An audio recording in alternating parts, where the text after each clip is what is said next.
أن الحمد لله نحمده ونستعينه ونستغفره ونعوذ بالله من شرور أنفسنا ومن سيئات أعمالنا من يهده الله فلا مضل له ومن يضلل فلا هادي له وأشهد أن لا إله إلا الله وحده لا شريك له وأشهد أن محمدا عبده ورسوله صلوات الله وسلامه عليه. أما بعد، فإن أصدق الحديث كتاب الله تعالى وخير الهدى هدى محمد صلى الله عليه وعلى آله وسلم وشر الأمور محدثاتها وكل محدثة بدعة وكل بدعة ضلالة وكل ضلالة في النار. Today, inshallah, we're going to continue with the nawaqid of al-Islam, which is an Arabic word that means those things which nullify a person's Islam. The singular form of the word is naqid, and the plural form of the word is nawaqid. We went through that already linguistically and what was taking place in the language. And we explained to the brothers about the uniqueness and about the difqa, the minuteness of the Arabic language, and that any time you have a word that's on the scale of the ismul fa'il, like naqid, like sa'il, like hatif, like shari', the way that you make that word plural will always be nawaqid, hawatif, shawari', all the time, with the condition that the ismul fa'il, it doesn't have a mind. It is something that is abstract and it doesn't have a mind. We went through that already and it would take up too much time. So we're going to deal with the second thing, that if a person falls into this thing, it will render his Islam null and void. And if his Islam is rendered null and void, then as a result of that, his actions and his deeds are going to be null and void. And we explained already that this is a book that we're going through that was written by one of the tremendous scholars of al-Islam by the name of Muhammad ibn Abdul Wahhab. He's a man who Allah Ta'ala sent during a time to renew the religion and to give life back into the Ummah after the Ummah had went far away from al-Islam and they started to worship other than Allah Ta'ala, the way the Jews and the Christians worship other than Allah.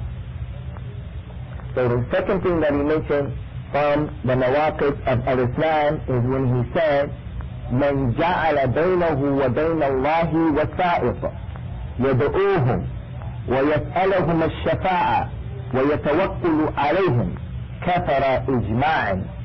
The second thing that would nullify your al-Islam is a person who puts between him and Allah an intermediate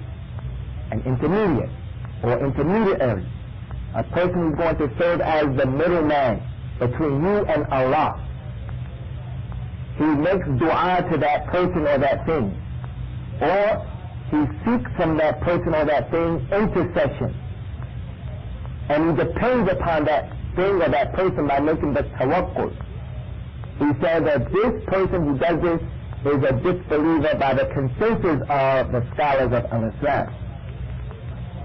So the second person who, if he falls into this, it will render his Islam null and void and he goes outside of the fold of al-Islam, and that is the person who doesn't understand that he has a direct line and connection with Allah subhanahu wa ta'ala.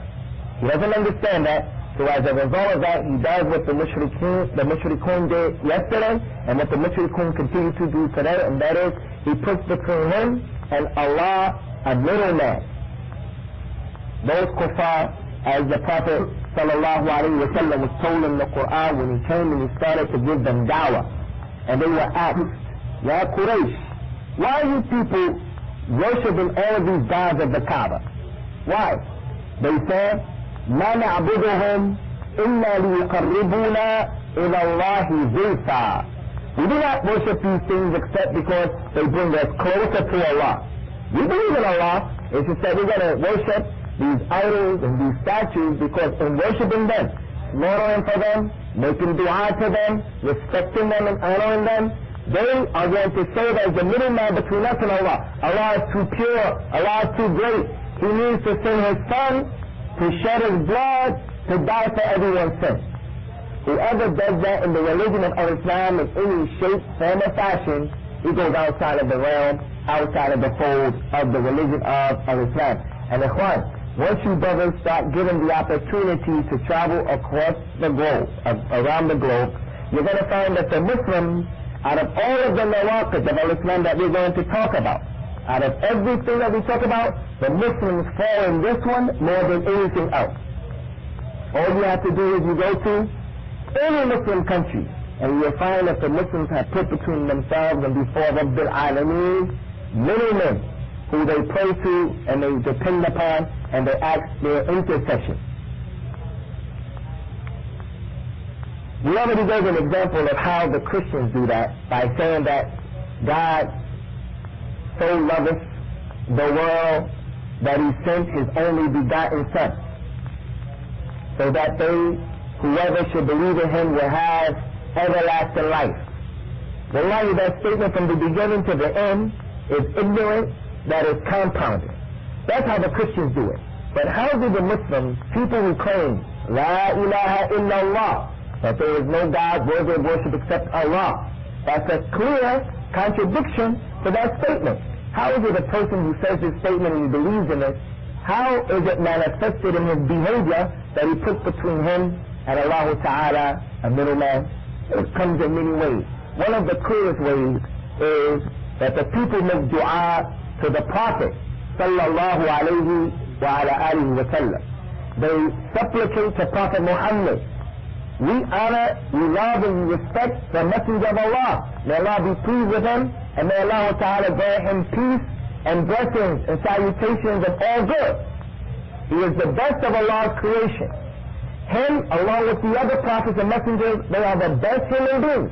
And we have to respect that and honor that position. The Muslims, during his time, they were prohibited from raising their voices in his presence and speaking to him the way they speak to each other. Allah Ta'ala said in the Qur'an, يَا أَيُّهَا الَّذِينَ آمَنُوا لَا تُقَدِّمُوا بَيْنَ يَدِ اللَّهِ. All you who believe, do not put yourselves before Allah. Don't put your opinions in yourself before Allah. And then he went on to say in the next ayat, وَلَا تَرْفَعُوا أَصْوَاتَكُمْ فَوْقَ صَوْتِ النَّبِيِّ. And do not raise your voices over the voice of the Messenger of Allah. And if you do that, you will render your deeds null and void. So they used to address him by saying, Ya Rasulullah. They used to then say, hey Muhammad. They used to say, Ya Rasulullah. The only people who used to come and call him by his first name were Bedouins. People were new to Islam. People didn't know yet. But the companions, they used to say, Ya Rasulullah, may my mother and my father be sacrificed for you, and then they'd go and say what they wanted to say. Terms of endearment, honor, and respect. But that doesn't mean in any way that they worship the Prophet sallallahu alaihi wasallam, or he should be worshipped as the people do now. So when people need things, they call on the Messenger of Allah. And then from him, we find the righteous people. The people go to the righteous people in the grave, like those imams who we know to be righteous imams that Allah knows best, and they call on them, and they ask them to ask Allah to forgive them, to ask Allah to give to them, to ask Allah to cure them. This is another way in which the people fall into making a middleman between them and Allah subhanahu wa ta'ala.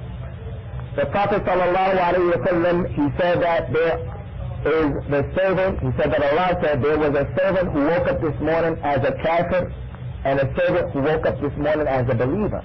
As for the one who woke up as a disbeliever, he is the one who said the rain has come down as a result of such and such a star or planet. And for the one who woke up as a believer, he's the one who woke up and said, it rained today as a result of Allah. So we have people, when they seek to make it rain, I saw this with my own eyes. On the learning channel, I saw with my own eyes how these people were in one of those African countries that we're not going to mention out of fear that someone may think we're picking on that country.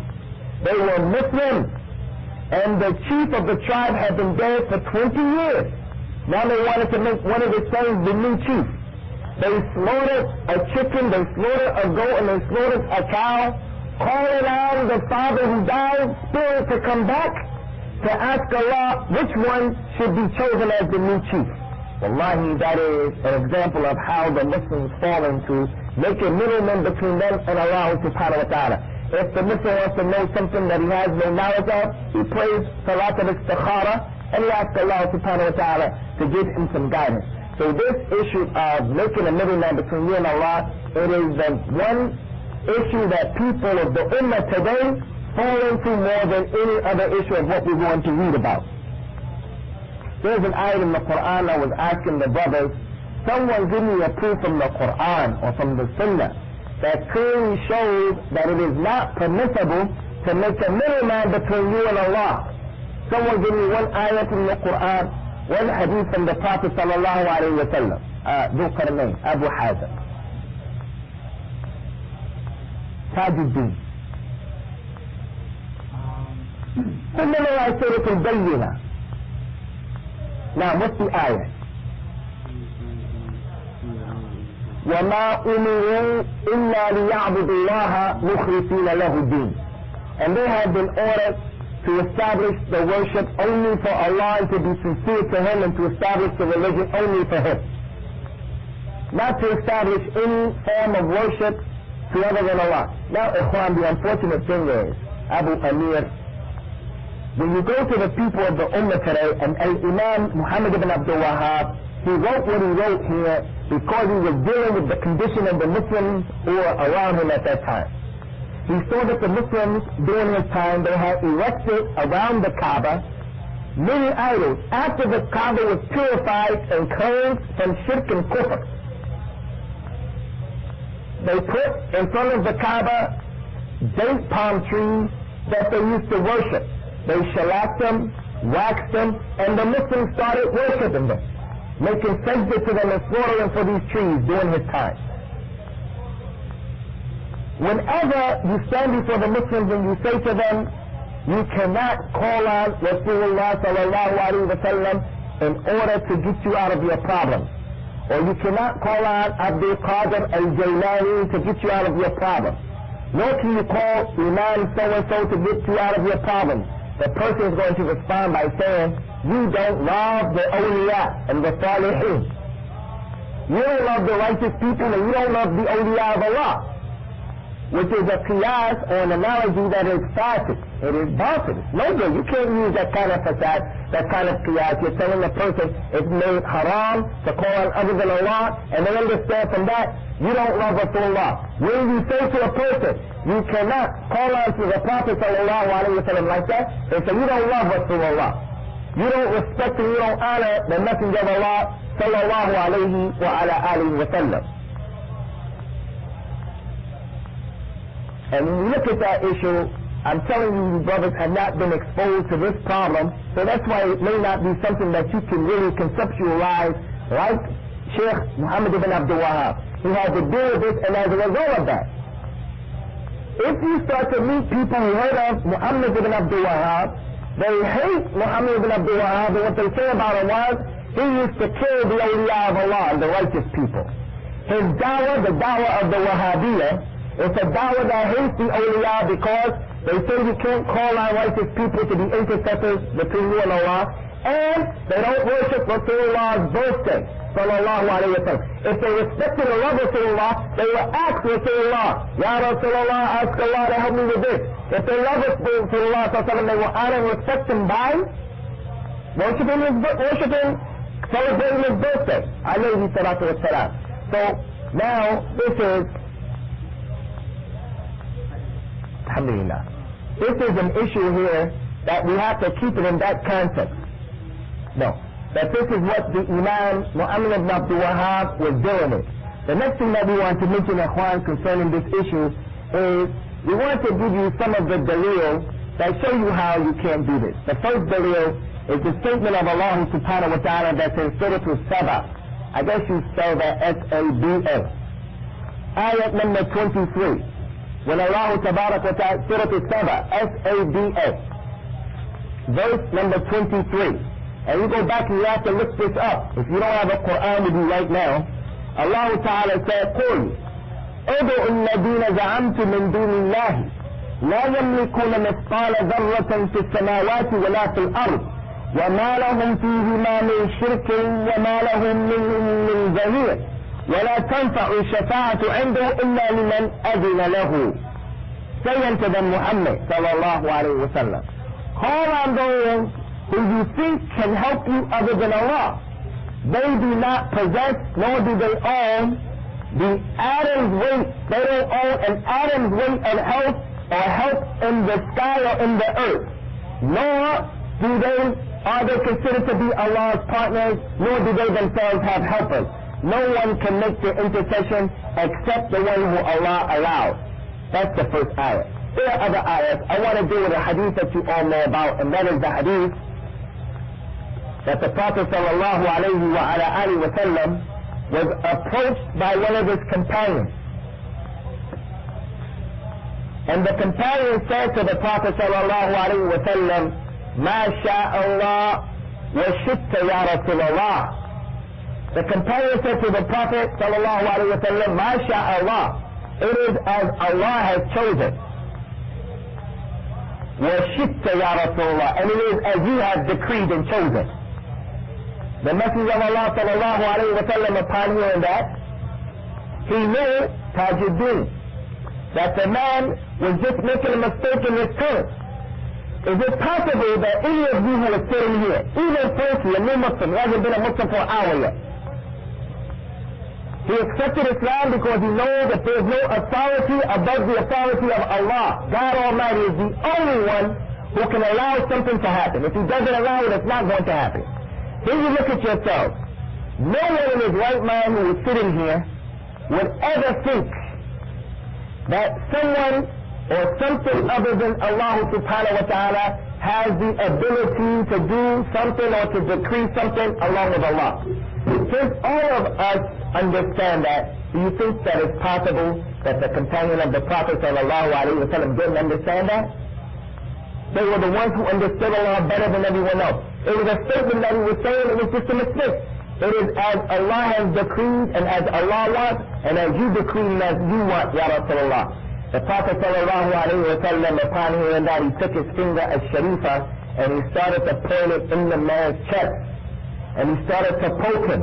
And he said to the man, أَجَعَلْتَنِي لِلَّهِ عَدْلًا قُلْ مَا شَاءَ اللَّهُ وَحْدَهُ. Have you made me a partner with Allah? Say, it is as Allah decrees.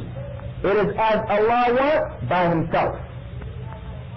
Now the people of today, when we are trying to get the Islamic authority back and we're trying to take over and to establish Islam in the world, they say issues like this, like teaching the Muslims why it's important to leave your beard, why it's important to come to the masjid, why it's important why the Muslim woman should wear this hijab properly. I didn't say the niqab, why she should wear the proper hijab. She chooses to wear the niqab, alhamdulillah. Why it's important for us to regulate the watching of the TV by ourselves and our children.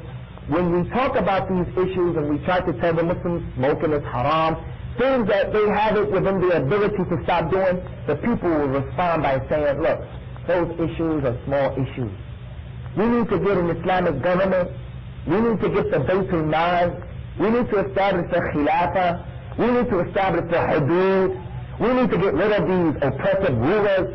We need to make jihad against the kuffar. We need to get economic infrastructures, and we need to get in the political arena and change the conditions. All of these big issues that are in actuality very important, but right now they're castles in the sand.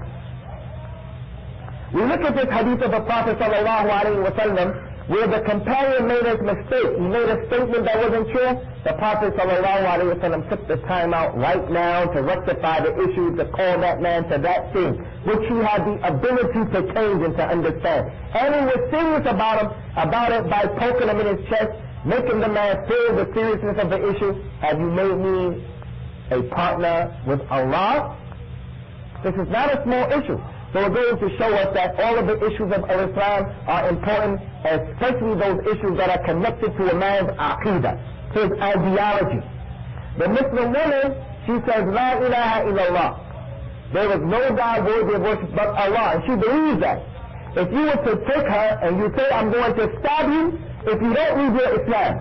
Many of them, If they left Islam and they said the word of kufr, they only said it as sukya, just to hide it so that they can live. But really, after she leaves that castle or that person wants to kill her, she'll say, oh Allah, you know I said that just so that I can remain alive. She really believes in Islam. Not to mention the one who says, I refuse to leave my Islam. So when she has a baby, she has a child, she takes the Qur'an and she puts the Qur'an at the head of the child, thinking that the Qur'an is going to save the child. Wallahi, that's making between her and Allah a middleman, or a middle book. That is a form of shirk, disbelief. To think that you can take the Qur'an pages is the speech of Allah, no doubt. But it in of itself, the papers of it, the folders of it, the binding, the human beings put that together. That cannot protect you from Allah Ta'ala. To get into your car and to have the dua of traveling and to hang it in your car and to think that that paper is going to save you from an accident, this is putting between you and Allah Ta'ala a middleman. And all of that is not permissible. So the Prophet ﷺ took the time out always to say to his companions, what are you doing when they did something that went against the aqidah of Islam? The Messenger of Allah ﷺ went for the war. And this is another proof about how Islam is against making intercessors. After fighting the war and having the initial engagement with the kuffar, the Muslims took their rest. And when they looked at the kuffar, they saw that the disbelievers took to themselves a tree that is called Batul Anwar. And they hung their swords on the tree, and their spears on the tree, and their shields on the tree. And they tied some of their horses to the tree, thinking that the tree was going to give them power and ability. Some of the non-Muslims witnessed that, and they knew that this was a practice of Jahiliyyah. They said, Ya Rasulullah, make a tree for us like they have a tree. The Prophet sallallahu alayhi wa sallam, upon hearing that, he said, Rahim Allah, Akhi Musa, faqad uziya bi akthar min dhalik fa sabara. May Allah have mercy upon my brother Musa. He was annoyed with more than what you just requested, and he was patient. Meaning what? Since he was annoyed with more than that, then I have more right to be patient with what you just asked me for. Musa alayhi salatu wasalam led Bani Israel from Egypt. They went through the water. They saw the water opening up for them. As soon as they got to the other side, they saw some people worshiping a calf. They said, Musa, make a calf out like they have a calf. When you make that request after you just saw the power of Allah taking you through the water, Allah saved you from Fir'aun, who was doing all of that to you, taking your women for Fir'aun will come to you and say, I want your wife. I want your daughter. And you couldn't do anything about it. يسمونكم سوء العذاب يذبحون أبناءكم ويستحيون نساءكم. He used to punish you with tremendous punishment. Abdullah bin Abbas said that punishment was, like the Bible says, he used to make the people make the bricks out of mud and straw. And then when Musa came on the scene, he took the straw out and made him make it just out of the mud. He used to punish you. He used to slaughter your sons, and he used to save your women folks. Save them for what? For him. So after all of that power you saw from Allah, you're going to say that? Similarly, that's what the Prophet was saying, sallallahu alayhi wa sallam. So that hadith is known as the hadith of That al-Anwar. That, the alif ta al-Anwar. Another proof against the permissibility. You all know the hadith of Abdullah ibn Abbas radiyallahu anhuma. Anybody know what the relationship was between Rasulullah and Abdullah ibn Abbas? They were relatives and they were kin. What was the relationship? Anybody know? They were cousins. How? Abbas was the uncle. Now, Rasulullah's father, whose name was Abdullah, was the brother of Abbas. So that made Abdullah ibn Abbas the first cousin of the Messenger of Allah sallallahu alayhi wa sallam, and one of those young men like Ali. Ali also was the cousin of Rasulullah and Abdullah ibn Abbas. They were first cousins, which is a very important position from the Arabs. You have the distant cousin and the first cousin. The first cousins are very close. So Abdullah ibn Abbas, along with Ali ibn Abi Talib, they were very, very, very close. You all know the hadith that Abdullah bin Abbas, he was riding behind the Prophet sallallahu alaihi wasallam on his beast, and the Messenger of Allah said to him, "Oh young man, I'm going to teach you some words. I'm going to give you some prophetic wisdom." He said, "Remember Allah, and Allah will remember you. Remember Allah in the good times, and He'll remember you in the bad times. And if you ask, only ask from Allah." Abdullah bin Abbas, from this part, he said, once I heard that hadith, if I was riding on my camel and something fell off of my camel, I would not ask anyone to give it to me. I'll get off my camel, I'll pick it up and get back on my beast. He said, if you ask only from Allah. And if you seek refuge, وَإِذَا اسْتَعِنْتَ فَاسْتَعِنْ بِاللَّهِ. If you seek refuge or if you seek assistance, only seek assistance from Allah. And then he went on to say, وَعَلَمْ أن الأمة لو اجتمعت على أن ينفعوك بشيء. And know this for a fact. If this ummah, if the human beings came together to benefit you with something, they will not benefit you with anything except what Allah wrote for you. And if they came together in order to harm you, they will not harm you except with what Allah has written to harm you. So how is it? Abdullah bin Abbas, look how the Prophet is teaching the young child, the young boy, who grew up to ultimately preserve for us the Qur'an, to preserve for us much of the authentic Sunnah. He's one of the 6 people now that is the majority of the Hadith. He taught that young boy, which goes to show that the father should teach his children like that.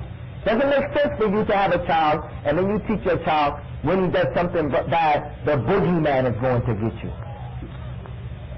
How the boogeyman? You teach that child that Allah subhanahu wa ta'ala is the one who's going to benefit you, and only Allah can write that which is going to harm you. So if all of the ummah, if they came together to benefit you or to harm you, they'll never harm you except with Allah. And there are so many adillah on that. The hadith that we took the other day with Abu Dhar, the hadith of Abu Dhar, Ya ibadi, inni haramtu ala nafsi al-zulm, wa ja'altuhu baynakum muharrama fala tazalimu. That hadith is another proof. The proof of the hadith the other day of Usamah bin Zayd, when Zaynab radiallahu anha called the Prophet sallallahu alayhi wa sallam to come and help me, ask Allah not to take my baby. And the Prophet sallallahu alayhi wa sallam told her, Lillahi ma a'ta. Allah will take everything that He has given, and everything has a prescribed period of time. So all of those are proofs to show the issue of not being able to have intercessors along with Allah. So this issue of ash-shafa'ah, this is a new kalima for you guys. Ash-shafa'ah. Ash-shafa'ah, that's al-Islam, and then the sheen, ash-shamsiyah, and it's mushaddada. Ash-shafa'ah, sheen, fa, alif, ayn, ta, and marbuta. Ash-shafa'ah. It means the intercession, to be able to intercede. This is very important that you understand it. There are 2 types of intercession in our class. There are 2 types. Type A. 2 types of intercession. The intercession that is manfiyatun anha. It is the intercession that is prohibited. You can't do it. It's haram to make this intercession. And that is the intercession of what? Asking other than Allah Ta'ala to do this for you, to intercede for you. The Prophet sallallahu alayhi wa ala alihi wa sallam cannot intercede for us right now. The Shaykh in the grave, he cannot intercede for you right now. Even your father who has died on al-Islam, and he's benefiting from you, and that you're the righteous son that's making the dua for him. You can't say, Father, I'm looking out for you while you're in the grave by making dua for you. Now look out for me by helping me with Allah. Ask Allah. You can't do that. That's the shafa'ah that is prohibited. The second shafa'ah is the shafa'ah al-musqita, the one that is established in Islam. It's permissible. But this shafa'ah, ikhwan, is only for the people of at-tawheed and the people of al-ikhlas. This intercession can only be sought for and from the people of al-tawheed and the people of al-ikhlas. The one who is requesting the intercession has to be from the people of al-tawheed and the people of sincerity, and the one who the shafa'ah is being requested from has to be from the people of al-tawheed and the people of al-ikhlas. And it only can be done with two issues that you have to have. إضافة وزيادة لما ذكر. This second type of intercession, the intercession of the people of the Tawheed and Ikhlas, it has to have added to it two issues. Number one, it only can be by the permission of Allah subhanahu wa ta'ala. It only can take place by the permission of Allah. Even if you are a person of Ikhlas and Tawheed, and you're asking a person from Al-Ikhlas and Tawheed to make the intercession for you, it only can be made by the permission of Allah. The proof of that is the greatest ayat of the Qur'an. What's the greatest ayat of the Qur'an, Abdullah? Naam, the greatest ayat that's in the Qur'an is ayat what? Abudi. Ayatul Kursi. The ayat of the footstool. Ayat 255 from Surah Al-Baqarah. It's Surah 2, verse 255. Every Muslim goes back and he has to read that, and he has to acquaint himself with this ayah. He gets himself a Qur'an. He goes directly to verse 255 in chapter 2, and he makes himself aware of this particular verse. In that ayah, Allah Ta'ala said, مَنْ ذَا الَّذِي يَشْفَعُ إِلَّا بِإِذْنِهِ. Who is it that is going to have the ability to make the intercession except by his permission? So the intercession can only be granted by the permission of Allah subhanahu wa ta'ala. That's one of the ayahs. Another proof is in Surah Al-Anbiya. Surah Al-Anbiya. What is Al-Anbiya? The prophet. And the singular form of Al-Anbiya Tajideen is what? Al-Nabi. Nabiyyun is one, Anbiya is the plural. In Surah Al-Anbiya, ayat number 28, Allah Ta'ala said, وَلَا يَشْفَعُونَ إِلَّا لِمَنْ ارْتَضَى. And they will not have the ability to intercede except those who Allah is pleased with allowing them to intercede. In Surah Al-Najm, Al-Najm, Akhi, Abu Dawood, Al-Najm, what's the translation of Al-Najm? What's the plural of Al-Najm? Najum. But that's a good try, Nawajim. Najm, Nawajim. See, Najm would be like that. If you can say Najm, because it doesn't have an aql and it's on the wazn of fa'il. Whatever is on the wazn of fa'il, it's mufa'il, and it's bidun aql, yujma' how? Fawa'il. Naqid, nawaqid. Hatif, hawatif. Shari', shawari'. Sa'il, sawahil. Sahil, sawahil. Huh? It's mufa'il, al-wazn, fa'il, and it doesn't have an aql. All the time. In Surah Al-Najm, ayat number 26, the ayat is talking about the angels, and Allah Ta'ala said about the angels in the sky, in the heavens, وَلَا تُغْنِي شَفَاعَتُهُمْ شَيْئًا إِلَّا مِنْ بَعْدِ أَنْ يَأْذِنَ اللَّهُ لِمَنْ شَاءَ وَيَرْضَى. And their intercession will not benefit anyone or anything except after Allah has given permission to those who He is pleased with. So the first point is, it has to have the permission of Allah Ta'ala to the one who's going to do the intercession, to the one you're asking to intercede for you. And the second thing that we understand from the ayat that were read is that Allah has to be pleased with that issue. That's the second thing, that Allah has to be pleased with the issue. You understand that point? That Allah has to be pleased. The first one, it only can take place by the permission of Allah. None of His creation is going to make intercession. He's going to intercede for you, and Allah Ta'ala doesn't want it to happen. None of His creation has the ability to do that. يَا أَيُّهَا النَّاسِ ضُرِبَ مَثَلٌ فَاسْتَمِعُوا لَهُ إِنَّ الَّذِينَ تَدْعُونَ مِن دُونِ اللَّهِ لَن يَخْلُقُوا ذُبَابًا وَلَوْ اجْتَمَعُوا لَهُ. O you mankind, example is similar to has been given to you. Verily, those things that you call on other than Allah, they cannot create the fly. Even if they all came together for the creation of the fly, you're too weak. So none of Allah's creation is going to jump over the level of al-ubudiyyah, Him being an abd, Him being a slave. Not Rasulullah, not Isa, not Musa, none of the prophets, alayhim as-salatu was-salam. Now we come to a very, very important issue that we need you to understand. What we just mentioned is very easy up until this point. It's all self-explanatory and it's not difficult at all. And that is the beauty of the book of Imam Muhammad ibn Abdul Wahhab. He wrote it for the layman. And yet you'll find that many Muslims fall into these issues. The next thing is the issue of at-tawassul. At-tawassul. At-tawassul, ikhwan, it means التقرب or القربة.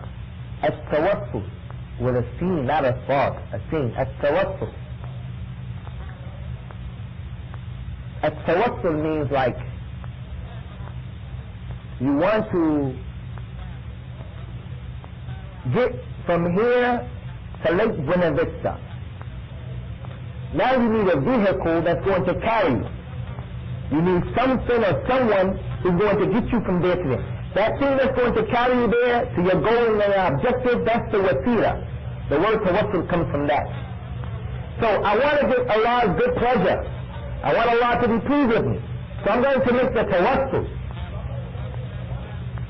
So linguistically, lugatan, at-tawassul ta'ani, al-qurba, at-taqarrub. It means linguistically to get close. And in the religion, the religious meaning of it means التقرب إلى الله بعبادته واتباع رسوله صلى الله عليه وسلم. Look, it means in the religious sense to get close to Allah by obeying Allah and following His Prophet صلى الله عليه وعلى آله وسلم بكل عمل يحبه الله تعالى ويرضاه. And every action that Allah loves and He's pleased with. That's what the tawassul is of Islam. Akhi, Amir, Abu Amir, Imo. A tawassul in Islam, the religious sense, the meaning is to get close to Allah by obeying Allah, by worshiping Allah, and by following the Prophet sallallahu alaihi wasallam.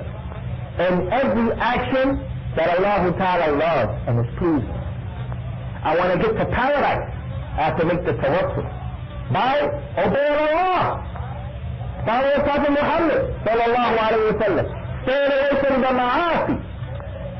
ma'asi and the sins. Wa alaikum salam salah. And that's why, ikhwan, I tell you, many times when you read those books about the righteous predecessors, if those people were here today, many of us would not like to be in their presence because the level of their commitment and the level of their worship and understanding was so high and so far detached from where the people are today that they will be looked at as being truly the ghuraba, the strange people. I mean, just think about the companion going to the marketplace for the sole purpose of saying to the people, Assalamu alaikum, Assalamu alaikum, Assalamu alaikum. The people today will make the istihza and the sukhri of that today. They will make fun of that action. As I heard, when you say the Prophet's name, sallallahu alayhi wa sallam, in a khutbah in the class, and you keep saying it over and over, don't you know that there are people who say, why do you keep on saying sallallahu alayhi wa sallam? You know, since we said it once, we all know what you mean. We don't have to keep saying it. What about the person who always says to the people, go solely for the purpose of saying to the Muslims in the marketplace, Assalamu alaikum, because of the hadith, وَالَّذِي نَفْسِي بِيَدِهِ لَنْ تَدْخُلُوا الْجَنَّةَ حَتَّى تُؤْمِنُوا ولن تؤمنوا حتى تحابوا أفلا أدلكم على شيء إن فعلتموه تعبدتم بين أنفسكم قالوا بلى يا رسول الله قال افشوا السلام بينكم. In heard that hadith, we try to practice that hadith. They go to the marketplace, the people today they say, and I heard this, wallahi I heard this, here comes Abu Assalamu Alaikum. Here comes Abu Assalamu Alaikum. Making a istihza from the person. So now the person at that time before, he hears a hadith about the importance of the dhikr of Allah Ta'ala. He sits with us while the people are talking about football and basketball, Malakaita whiskey and this and that. He's sitting there and he's saying, Subhanallah, Astaghfirullah, La ilaha illallah. Someone comes to him and says, listen, Akhi, you got to help us to serve the food. He says, Inshallah, I hope you just when you're ready, just let me know, right? Okay, you need us. La ilaha illallah. Subhanallah.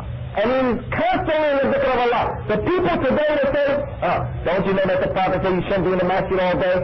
And I'll give you all of those reasons as to why you shouldn't be doing it. They would be the ghuraba, the strange people. Those people would be the strange people. So now, we're trying to get to the paradise, to the hereafter, so we got to find out. What's the wasila, or what's the wasa'il? What's the vehicle that's going to get us there? What's going to get us there is the dhikr of Allah Ta'ala, obeying Allah Subhanahu wa Ta'ala, not worrying about the opinions of the people when the people are clearly astray, when what you're doing is the right thing. You can't worry about the people. You go out to accept Islam, your relatives, your friends are going to look at you as if you're crazy. You don't want to get high anymore. You don't want to smoke cigarettes anymore. You don't want to have relationships with women who are not permissible for you anymore. You're going to start trying to commit yourself to pleasing God. They say, what are you doing? You're tripping out. No, I'm trying to get somewhere. I have a goal and an objective. I have to find out where's the car, where's the vehicle. So that's the meaning of the wasila. Okay. What's the tawassul in Islam? The tawassul, salamat insha'Allah. The tawassul in Islam is three types that are permissible. There are three types of tawassul that are permissible, and we'll give you the dalil insha'Allah akhi zahid. The first type of tawassul that's permissible is for you to make the tawassul with Allah. At-tawassul billah. To make tawassul with Allah. Zahid. You ever heard of that before? Making the tawassul with Allah and by Allah? Who wants to help? What do you think, Akhi Imo, at-tawassul billah with Allah, by Allah? What does it mean? What conjures up in your mind when you hear that? What do you understand? Just try.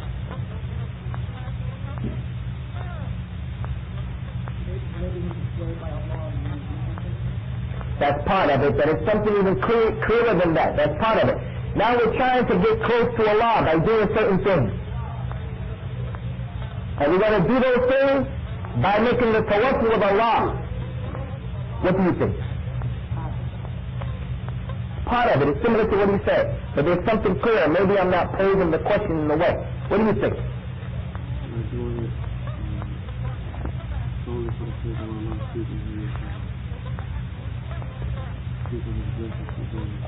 At-tawassul by Allah with Allah is like this. My wife is pregnant, and I know that there is no authority on the face of the earth or in the sky above our heads that can deliver my child safely. My business right now, where I'm working, at any time I can go, they tell me tomorrow you're fired. Let's take my child, who's in my wife's stomach. She goes into labor, or she's close to it. I get on my knees and I say, oh Allah, you're the giver of life and the giver of death. You're the provider. You're the one who is almighty, who is all merciful, who is all hearing, all knowing. I'm your weak slave who made a lot of mistakes. You love forgiveness, so please forgive me. You are this, you are that. This is making the tawassul with Allah by using His name. For whatever you want to accomplish, you glorify Allah and you show, oh Allah, I'm trying to get this particular thing. I'm not bribing you, but I see you as being almighty and all powerful, and I'm coming to you in sincerity, ikhlas. I cannot do and accomplish this thing except by way of you.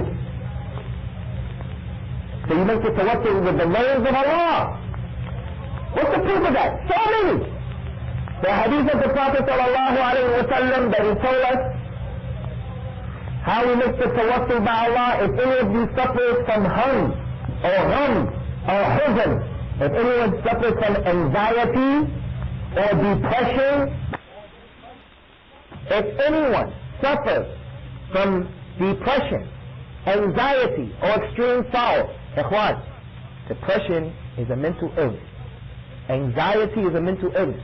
Those of us who are not manic depressant, wallahi, we don't know what those people go through. And yes, some Muslims suffer from it, even though they have all of these tools and weapons to prevent it.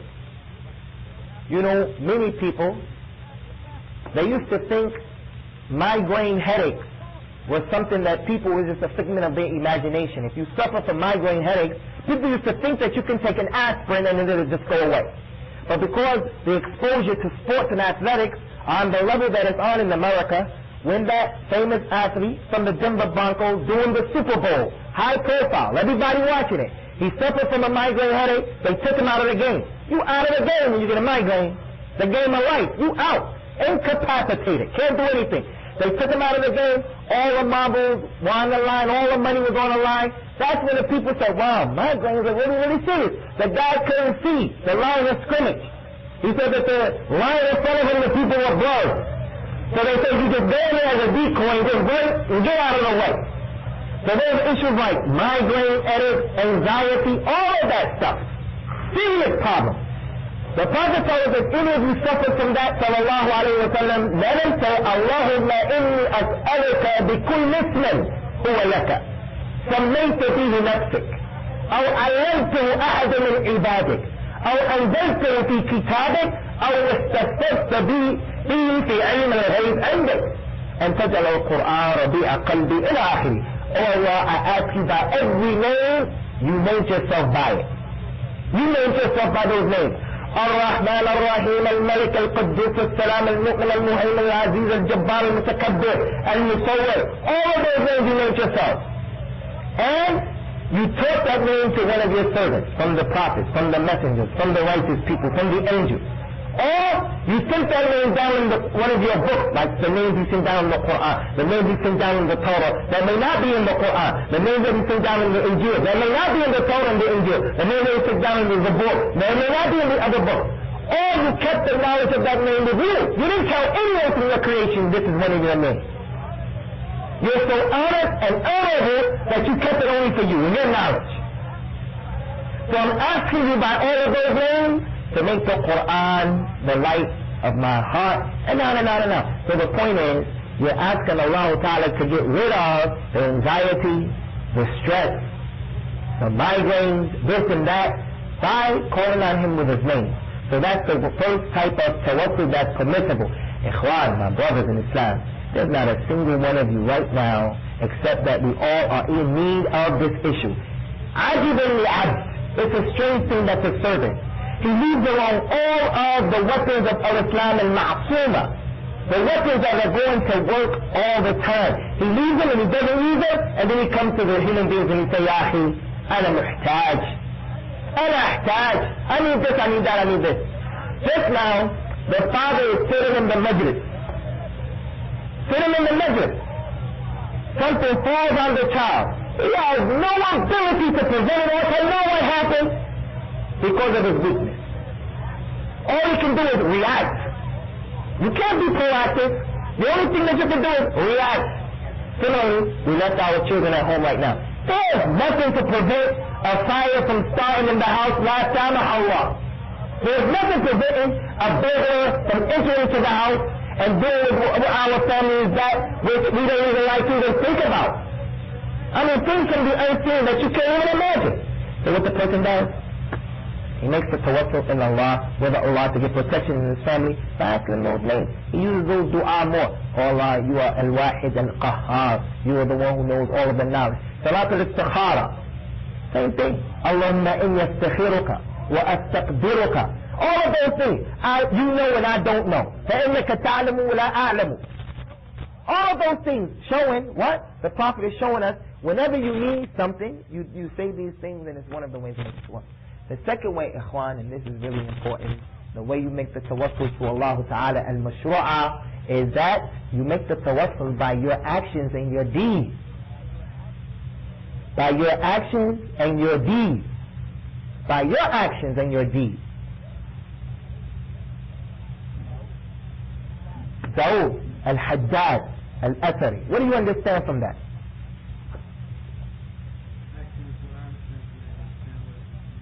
لا أنت يا عبد الله السلفي.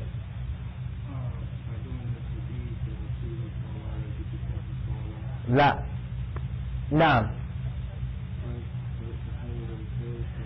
Like the three people أصحاب الغار, the three men who went into the cave, a big boulder fell over the mouth of the cave and they were trapped inside of the cave. So they said, why don't each and every one of us mention something that we did in the past and ask Allah to move the rock? So one of them said, oh Allah, you know that I had a cousin, a girl, a woman. I used to love her like no man ever loved a woman before. And she came to me and she needed some help. I said, okay, I'll give you some help, financial help, if you have relationships with me. She sought refuge in Allah. She said no. But she came one time and she really needed the money, which goes to show poverty is a fitna.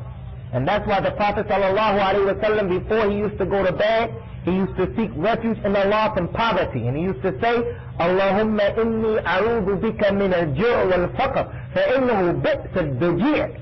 Oh Allah, I seek refuge in you from hunger, for verily it is a terrible companion in the bed. Terrible. So how is it that the Sufi is going to come today and say we should starve ourselves, when Rasulullah used to seek refuge in Allah from hunger? How are you going to go all those days without eating? A hunger strike. There is no hunger strike in Islam, Frankie. People, they want to follow the kuffar and everything. We're going to protest how you treat Hispanic people, Latinos. So we're going to go on a hunger strike, and we're not going to eat until we die. Wallahi, if you did that, you'll remain dying like that in your grave. So Yawm al-Qiyamah. We have brothers from the prison calling us, writing us, saying we're going to go on a hunger strike because they beat one of the brothers down up in here. So yeah, you can't go on no hunger strike. Bad enough you locked up. Got to make it more difficult on yourself. So the poor woman, the cousin, she was forced out of necessity to have relationship. He took advantage of istighlal. He took advantage of her condition. Like the preachers take advantage of the people. Like the imams take advantage of their position. The people respect, love, and honor that position. That's why we're saying to you, ikhwan, we're saying to all of you brothers, remember this principle. Remember this statement, this point. Connect yourselves to principles. And don't connect yourselves to personalities. Personalities will always fail you. Personalities will always fail you. Al-Hasan al-Basri, one of the main tabi'een, he used to say to the people, if you knew my sins, you wouldn't be able to stand. If my sins had a stench to it, a smell, you wouldn't be able to be around me. That's what Hasan al-Basri said. What about the regular people today? Don't connect yourselves with iman. La. You only have the opportunity to take a bird's eye view of people in their home, in private, how they are with Allah. Connect yourselves to the principles. This way, if someone falls, it's not a big deal. It's his personal thing. You make dua for him, but you are not affected like Malcolm X was affected. You know, Elijah was the man. When Elijah fell, and it proved that he was a liar, it proved that he was a zani, he proved that he was a thief, and all of that. It must have been difficult for that man. But Allah wanted good for him, and He guided him to the haqq. He said, I had the relationship with me. He said in the hadith, so I took my position between her, the way that a man takes the position between a woman. And then she said to me, Ya Abdullah, ittaqillah, wa la tafukku al-khatam illa bihaqqihi. Oh Abdullah, he getting ready to do his business. Fear Allah, and do not take off the ring except by the right way. He said, I got up for Allah at that time, and I gave her the money. I said, you can go.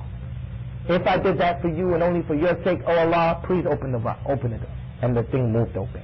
So, the next one said, Ya Allah, my mother and my father were old people. They were sleeping, and I used to go and I used to milk my animals, and then I would bring the milk. And then one day I came in and I had the milk in my hand, and I saw my mother and my father sleeping.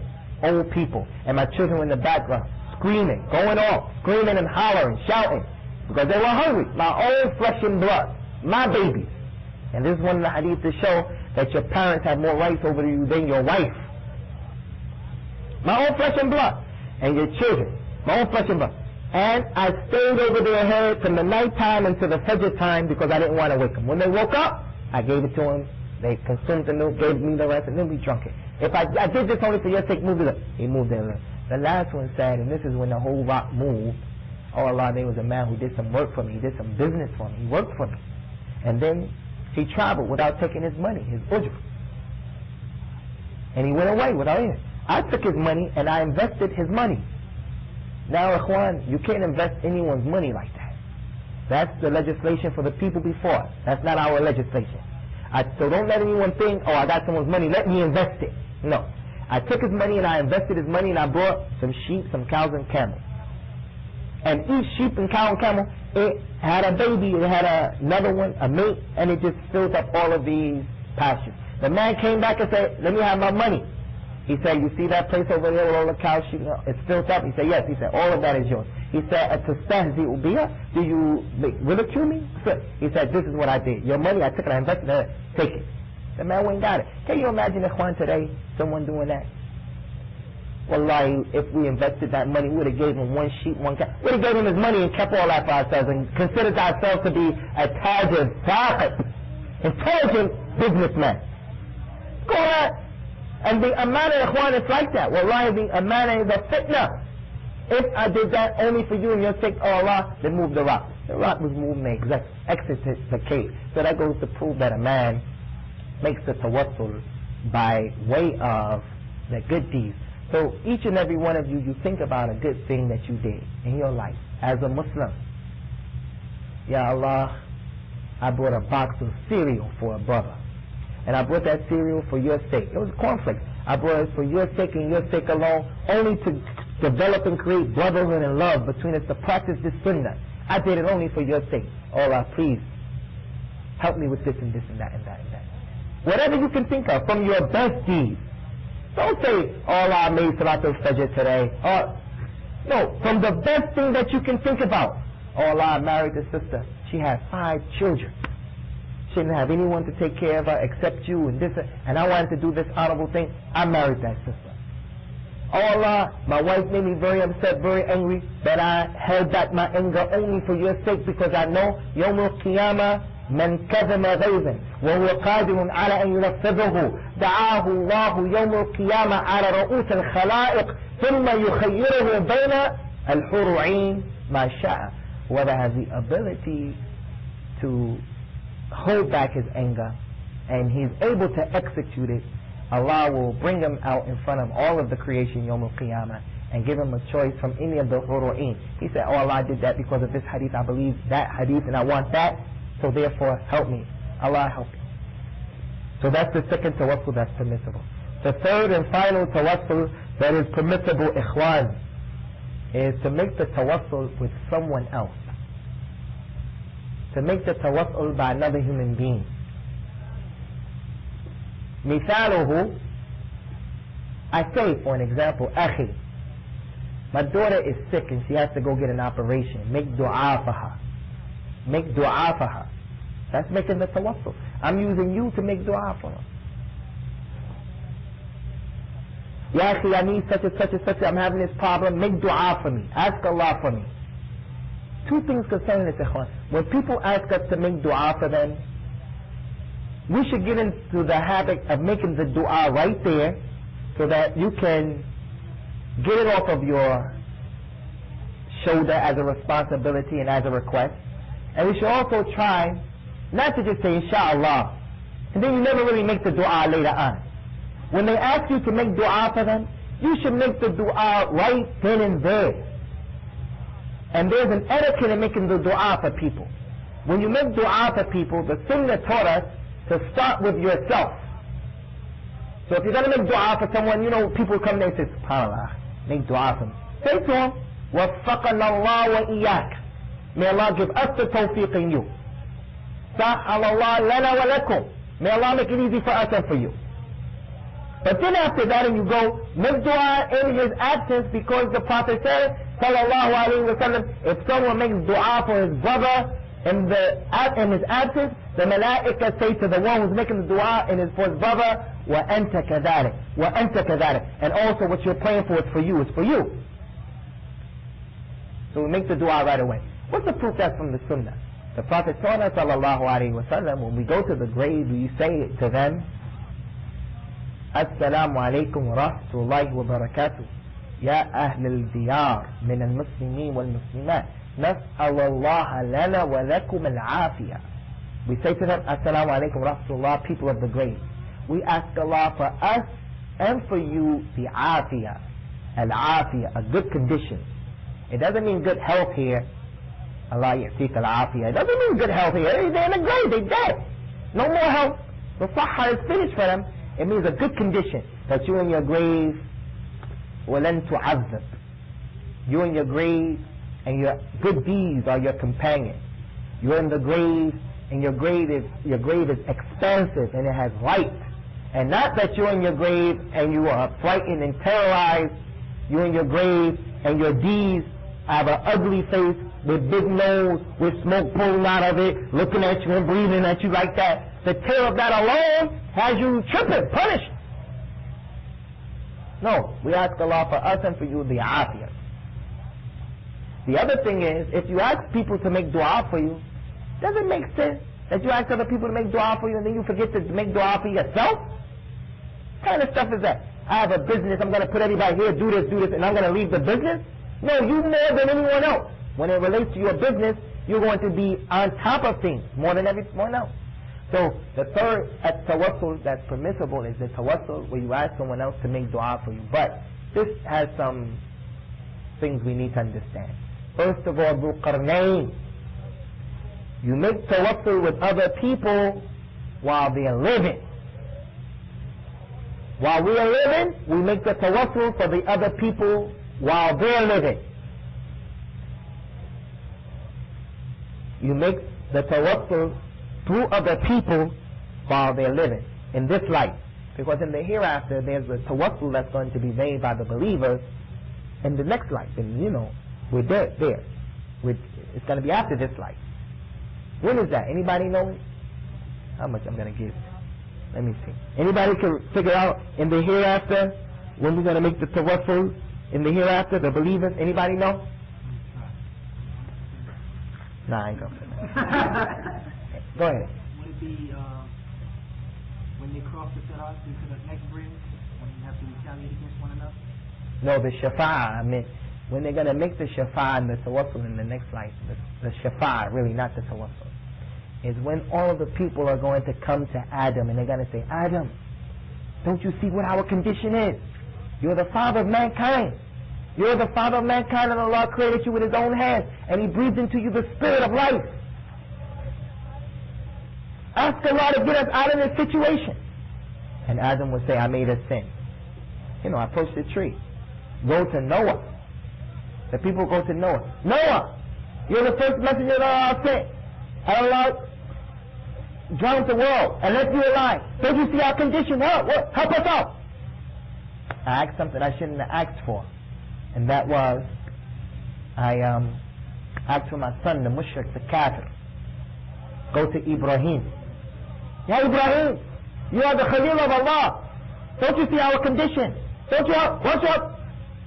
Asked Allah, my father. Go to Isa. Listen to the hadith. They'll go to Isa and they'll say, Isa, don't you see the situation? Isa's not going to mention anything that he did. Isa's going to say, Hiya laysat li, it's not for me. Go to Muhammad. The point here is Isa is not going to mention anything about himself, which shows his virtues, man. Isa, when he come back, Ikhwan, I'm telling you, the Prophet ﷺ left us with a manna. He said, if Isa ibn Maryam comes, relate to him as-salam. So the people of the Sunnah, we don't expect to see Isa, but Allahu A'lam. The way the people are today with personalities and these people, Isa come, they'll be all in awe. And we may forget. But the people of the Sunnah, they wait and say, hey, Isa ibn Maryam, Rasulullah sallallahu alayhi wa sallam said to you, Assalamu alaikum. So Isa's not going to mention it. He's go to Muhammad. He'll come to the Prophet sallallahu alayhi wa sallam, Ya Rasulullah, this is our condition, can't you see? And then the Prophet sallallahu alayhi wa sallam will make this intercession. So the tawassul, that's in that life. But in this life, a tawassul can only be made from someone who is living. You can't go to Rasulullah in the grave and say, Ya Rasulullah, help me this, help me that. During the time of Umar radiallahu anhu, Umar was the Khalifa, and the Muslims were afflicted with a drought. It hadn't rained for months. So they took Abbas ibn Abdul Muttalib, the uncle of Prophet Muhammad sallallahu alaihi wasallam. They say, Ya Abbas, you are the uncle of the Messenger of Allah.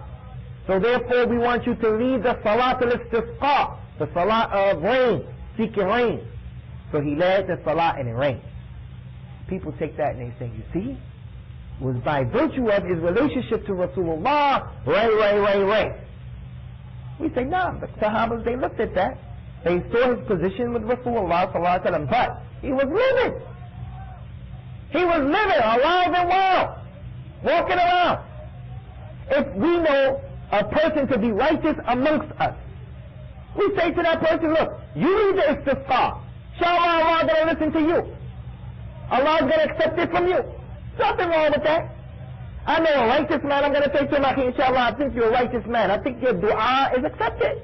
You ask Allah by virtue of the fact that I believe that you're righteous.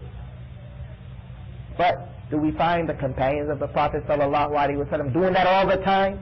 Ya Fatima, you're the daughter of Rasulullah. Ya Hassan wa Hussein, you're the Rayhan of the Prophet in Jannah. Ya Abu Bakr, you're his best friend. Ya Aisha, you're the most beloved person to him. Ya Fulan, you're this. Ya Fulan, you're this. No, we don't find them doing that.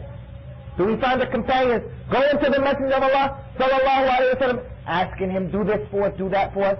Do you think that we're going to come up with a plan like celebrating his birthday and it's good in it and they didn't? We're going to come up with a plan of asking him to do for us and they didn't and it's good in it? Wallahi, it's impossible. It's impossible. So the person, he has to be living, and he can't be a person who is dead. And he only can make the tawakkul in what has been legislated. So with that, inshallah, that's the third naqid of the nawaqid of al-Islam, that if the person falls into it, he will have his deeds rendered null and void. And we'll take the third, inshallah. That was the second one. We'll take the third one next week, bi-idhnillah, which is the one who doesn't say that the mushrikun are kuffar. The one who doesn't make the takfir of the mushrik, he is a kafir. He goes outside of the realm of al-Islam. And just let me reiterate this. Two things I want to mention. The first thing is, I listened to the first tape of the Aqidah of Imam Sufyan al-Thawri, and the ta'rif of the Qur'an, the explanation of the Qur'an, there was a mistake in it. Because what I understood was being said in the tape is that the Qur'an is the speech of Allah that was revealed on Muhammad sallallahu alayhi wa ala alihi wa sallam. And it was revealed mutawatir. That's a mistake. The Qur'an wasn't revealed mutawatir. Someone should have caught that. You know how when I make statements with my tongue and there's something else? Someone should have said, how come the Qur'an, tawatir means what? A lot of people took it. So how is it that it was a real mutawatir to the Prophet sallallahu alaihi wasallam and he was only one person? You understand the point? The Qur'an wasn't revealed mutawatir to a lot of people. It was revealed only to the Messenger of Allah sallallahu alaihi wasallam. But it is preserved and relayed to us mutawatir. It comes after the companions, mutawatir. You understand? That's why. And we failed to mention the other thing about the Qur'an is that it is ibadah to read it. So the Qur'an is the speech of Allah, meaning it's not the speech of anyone else, not the jinn or anyone else. That was revealed on Muhammad sallallahu alaihi wasallam. The Qur'an is the kalam of Allah. Minhu bada'a, from him it originated. It's the speech of Allah. So it's not the speech of a jinn. It's not the speech, as the mushrikun said to the Prophet, this is the speech of the jinn. It's not the speech of a soothsayer or a poet. It's not poetry. that was revealed on Muhammad sallallahu alaihi wasallam. So therefore, it is not the Torah that was revealed on Musa, nor is it the Injil that was revealed to Isa, nor the Zabur of Dawood, or the Suhuf of Ibrahim and Musa. That was narrated and transmitted to us by way of a tawatur, by a lot of people taking it. Rasulullah sallallahu alaihi wasallam gave it to the companions, and many of them memorized it. And then after they were on the scene, they gave it to their students, and many of them memorized it. And then the next generation, many of them memorized it. To this day, many people memorize the Qur'an. And it will continue to be that way until Allah Ta'ala takes the Qur'an in one night, and you won't find an ayah in the heart of one single man or woman in one night. And the last thing is, it is ibadah when you read it. Why is that important? It's ibadah when you read it. You all know the hadith, whoever reads one of the letters of the Qur'an, alif, lam, or mim, is 10 hasanat, 10 rewards. He said, and I don't say alif, lam, mim is 10. I'm saying alif is 10, lam is 10, and mim is 10. So if you take the Qur'an, or you just sit there and you start to read the Qur'an, with everything that you read, there's written down for you reward. When you hear it, there's reward. But the hadith al-Qudsi, which is from Allah tabarak wa ta'ala, it's from Allah. The proof that it's from Allah is that the Prophet said, that Allah said, فِيمَا يَرْوِيهِ عَنْ رَبِّهِ, what he narrated from his Lord. أَنَا أَغْنَى الشُّرَكَاءَ عَنِ الشِّرْكِ فَمَنْ عَمَلَ عَمَلًا أَشْرَكَ فِيهِ بِي تَرَكْتُهُ وَشِرْكَهُ. The Prophet said that Allah said, I am the most self-sufficient one from shirk.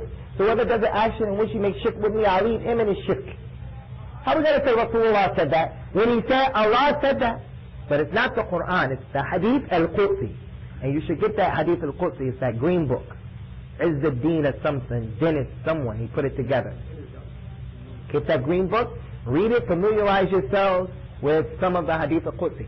So if you read the Hadith al-Qudsi and you just sit there and you read, عن أبي ذر رضي الله عنه عن النبي صلى الله عليه وسلم فيما يرويه عن ربه قال الله تعالى يا قوم يا عبادي, and you say that, there's not any ibadah in the statements that you're saying. It's not ibadah for the statements. It's ibadah or worship because you're reading and you're trying to learn, but in the words, no. It's not established that alif, lam, mim is a reward. Whereas in the Qur'an, if you say Yasin, Qaf, alif, lam, mim, Sad, you say that, just sit in here, you get 10 rewards for each one as long as your niyyah is, I'm reading the huruf of the Qur'an. Alhamdulillah Rabbil Alameen, and you just read, you're going to get a reward for every single one. Whereas in the Hadith al-Qudsi, la.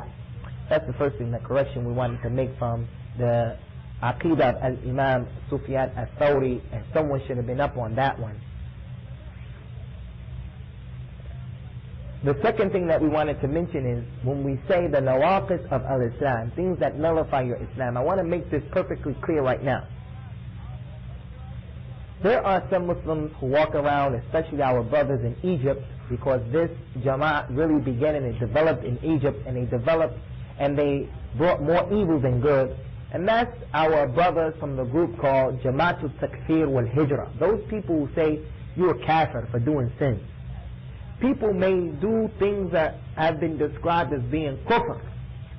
Many of those young brothers, they love Islam, but they don't have knowledge. They have only hamad, without knowledge. So when they see their mother, who took care of them not wearing the hijab, which is from Islam and Allah ordered her to do it, they'll say, you are kafir. And they won't eat by their mother's house, they won't give her salams, and they'll treat her bad. She doesn't go outside of the fold of Islam just like that. Yes, that's an evil action that she's doing. A kabira from the kaba'ir, but not outside of Islam. So we have to understand that the Sunnah obligates us to make excuses for Muslims. Muslims are ma'adhurun with some reasons. They have excuses. Before we pronounce takfir on people, we have to make sure that these issues, the mawani', the things that will prevent us from making takbir, are out of the way. Like, the argument has to be established on a person before you can say that he's a kafir. The argument has to be established upon him. Al-jahl, ignorance, is an argument for him. If you don't know, a man, he's arguing with you, he's a new Muslim, and he says, in the course of the argument, Jesus Christ. He doesn't mean to call on Jesus to help him. It's just a word on his tongue. You say, oh, that's a statement of kufr? Yes. But does he go outside of Islam? No. He didn't mean that like that. A man makes sajda to other than Allah. He makes sajda facing an idol out of ignorance. He doesn't know. She puts the Qur'an over the baby's head. Also, a person may be compelled to do something. Two men are traveling. One group of people say to him, to one man, if you don't slaughter this fly, we're going to kill you. They said, one slaughtered the fly, the other one say, no, I'm not slaughtering. The one who slaughtered, they let him go. He killed for other than Allah. He slaughtered for other than Allah. The other one say, I'm not slaughtering. So they kill him and they kill him. They chop his neck off. Do it out of ignorance. If you're compelled to do something. Also, one of the reasons that I give you an excuse is a ta'weel. A ta'weel. Those people who say that Allah's hand is His power. Allah's laughing is His pleasure.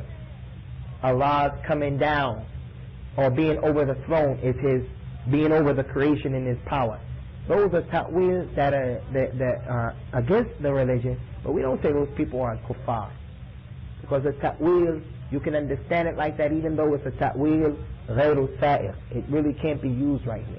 So when Imam Muhammad ibn Abdul Wahhab says here, whoever does this and this, he's outside of the fold of Islam, be careful of being of those people or not being from the people who, when you see a Muslim doing something that we've been reading about, you automatically say, no, you're a kafir. You have put between you and Allah a middleman, so you're a kafir. No, before we say that, we're saying this action is kufr, but the person may not necessarily be a kafir until the argument is established upon him. So, you guys have any questions, inshallah? But it's easy, class. Now, problem. What about the people and then when they close it, they start kissing all the time? What is this? Those people who do that, they're not putting that as a middleman between them and Allah, but they're trying to show love and respect and honor and reverence to the Qur'an. So we understand that that's what they're trying to do. We say they should stay away from that because the reading of the Qur'an is ibadah. We should do it the way it's been legislated, and we should stay away from kissing it, because the kissing now has also become a form of ibadah. Every time you read it, you close it, and you put it on your head and you kiss it. Now there's that ayat in the Qur'an that's very clear. ذَلِكَ وَمَنْ يُعَذِّمْ شَعَائِرَ اللَّهِ فَإِنَّهَا مِنْ تَقْوَى الْقُلُوبِ. That is, whoever exalts the institutions of Allah, the pillars, the principles of Allah, of Al-Islam, that is a proof of the taqwa in their heart. Surely, akhi, we should respect the Qur'an. We should respect the Qur'an, and we shouldn't sit here and the brother say, hey, can I see that Qur'an? So I take it and I throw it across the floor like this to him. And then someone says to him, you can do that because there's no dalil to prevent you from doing that. No, when we look at the ayat and we look at the surahs of the Qur'an and the hadith of the Prophet, when he said, لا يسافرن أحدكم إلى أرض العدو بالمصحف. Don't let anyone travel to the land of the kuffar, of the enemy, with the Qur'an. Why? They'll desecrate it, they'll disrespect it. So it shows we should honor the Qur'an. People lost their life for this Qur'an. Right? So we're not going to go to the extreme on either side. One extreme is, put it on the highest shelf in your house, you got to get up on a chair to get it down. Understand? And it's just up there like that. I don't know what that means. And then the other extreme is, you're always kissing it. Every time you get it, you kiss it. Now,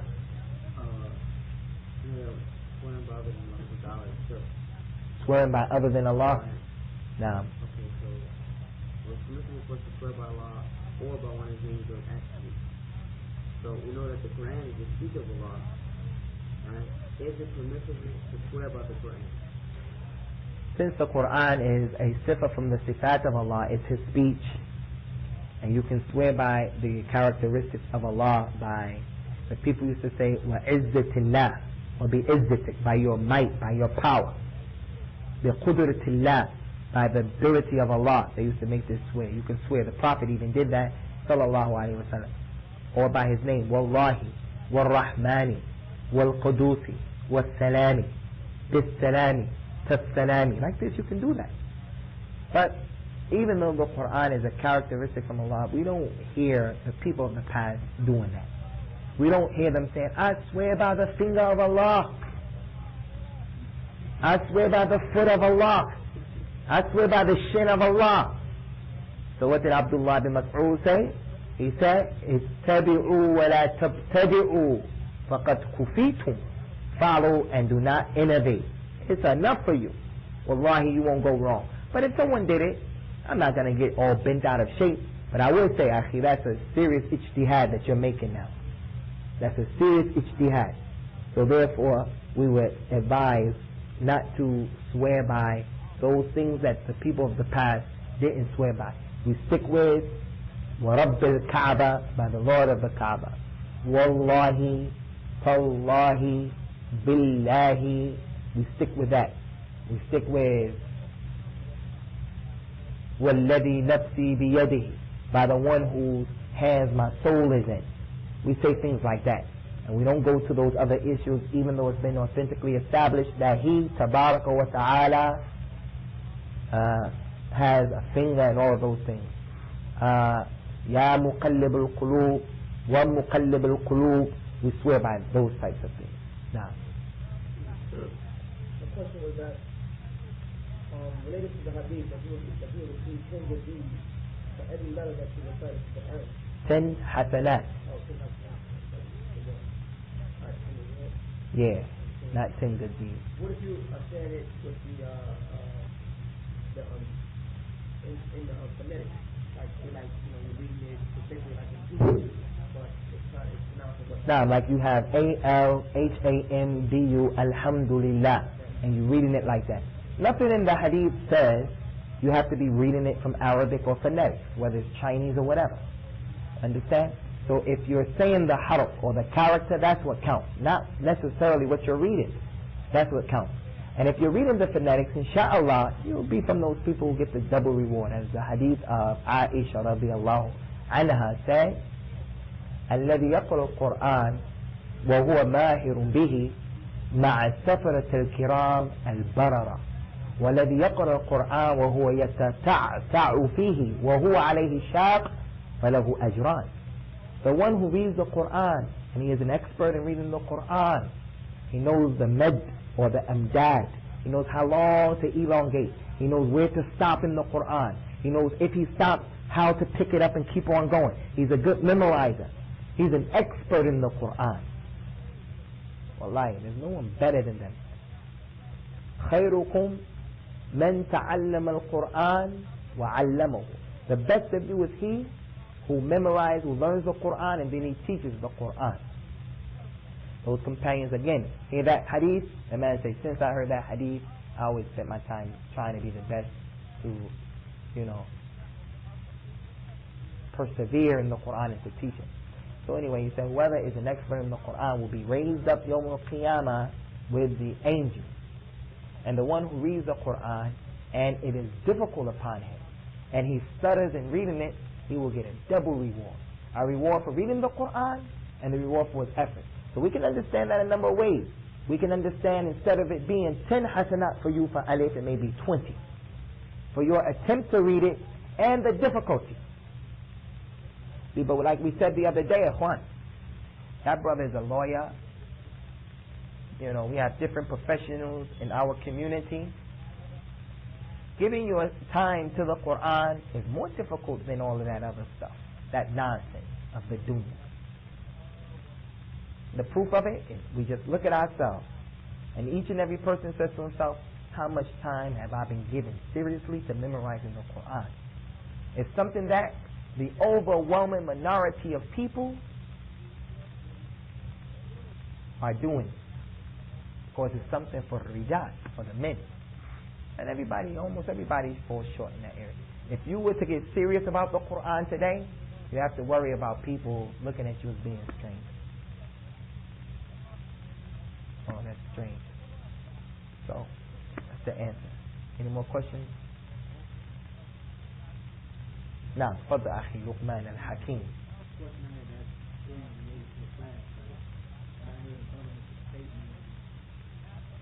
Those people who make the salat that are not making the salat properly, their deeds not being accepted. When you use the hadith by saying that hadith the Allahu Anhu said whoever intervenes in the deen is not from us to have it rejected. Right. At this time it's strange, sort of saying that this person's deeds are not accepted because we don't know how to make the proper mechanics and all that, right? Right. And I also find it strange as well, Ahim. The hadith of Aisha radiallahu anha, whoever does an action or whoever introduces an action that's not from our religion to be rejected, it's talking about the people who create the bid'ah or they are practicing the bid'ah. So you not practicing the sunnah and praying the way he prayed exactly, and you're not introducing anything, you're just leaving things off. You can't really call that a bid'ah. And a clear proof that not praying the salat exactly how he did doesn't nullify your Islam are so many. Or it doesn't nullify your deeds. Is that the Prophet sallallahu alaihi wasallam, he said, La salata liman lam yaqra bi al-kitab. There's no salat for the person who doesn't read the beginning of the book. No, let's leave that one on the side. That's too complicated. The hadith. La wudu'a liman lam yadhkir isma Allah. There is no wudu for the one who doesn't mention Allah's name. Who doesn't start the wudu and say Bismillah. The majority of the scholars are of the opinion that the meaning of no wudu here and there's no salat for the one who doesn't read Fatiha, the meaning of it is that it is not complete, not the highest perfect level. Why? Because when you come into the masjid and the imam is in ruku', and you come and you get into ruku' and you catch that rak'ah, the first rak'ah in ruku', did you read the first al-Fatiha? And yet you get that rak'ah. But it's not the complete one because you didn't read the Fatiha from before.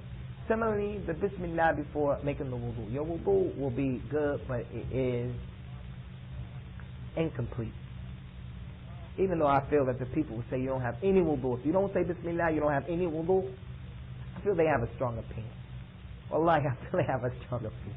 But inshallah, we'll do that very briefly, maybe after Salat al-Isha, very briefly. But that's the point.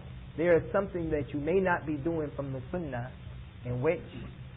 from the Salat, in which the Prophet clearly showed us, but your Salat is still accepted. It's just naqisa.